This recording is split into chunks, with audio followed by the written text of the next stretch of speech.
So, Askari, we've recently diversified and divested of our Burra Gold Project in Western Australia to Forestania Resources. Now, strategically, why this makes sense, of course, is it enables Askari to emerge as that focused African exploration company.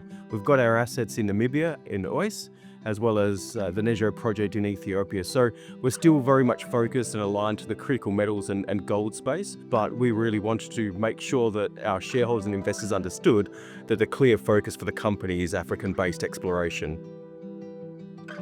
I think it's a fairly widely accepted view that there's going to be a lot of demand, and increased demand, I should say, for lithium and copper as we sort of move to that transition to electrification as well, and not just on a personal level from a consumable point of view, but also more globally sort of adopting electrification as a source of energy for powering towns and cities and so forth. And so I think we're at the precipice of seeing that real demand uptick take place in the near term. I think from an Askari perspective, we definitely want to remain exposed to those sectors as well. So exactly as we've said in our announcement, so Nejo is very prospective for high-grade copper as well as high-grade gold. The assets that we've got in Namibia, that being the Ois project, is prospective for rare metal pegmatites as well as tin, tantalum and rubidium. So those metals really sort of geared towards making sure that the companies are part of those future-facing commodities and that we're able to take advantage of the uptick in demand that we are going to be seeing in the near future. Our projects also benefit from, of course, having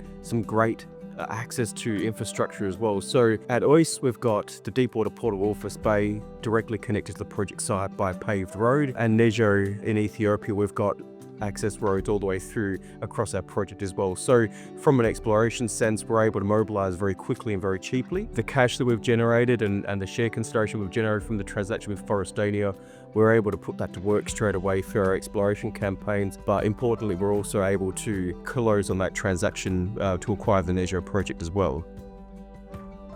So fundamentally, let's close that transaction with Forestania. We're expecting to close that by the end of this month, end of September. That'll obviously mean then we've got the funds in place to, as I said, close the transaction to acquire Nejo, but also put boots on the ground and get into our initial exploration campaign in Ethiopia. It'll also enable us to start the process of the diamond drill rig mobilization into Nejo as well, which we're looking to start a drill campaign in or around November this year as well. So initially 3,000 to 5,000 meters, and we're focused on that Guji-Gudea trend, which is more than 9 kilometers along strike and is mineralized across that entire strike length. That's where we see the initial upside, the initial resource to come from that as well. At Ois in Namibia, there's a lot of drilling and a lot of trenching work that's already been done, which has given us an envelope of mineralization for, as I said, rare metal pegmatites, as well as tin, tantalum, rubidium and lithium. We want to expand upon that exploration footprint. We want to follow up on the trenching results and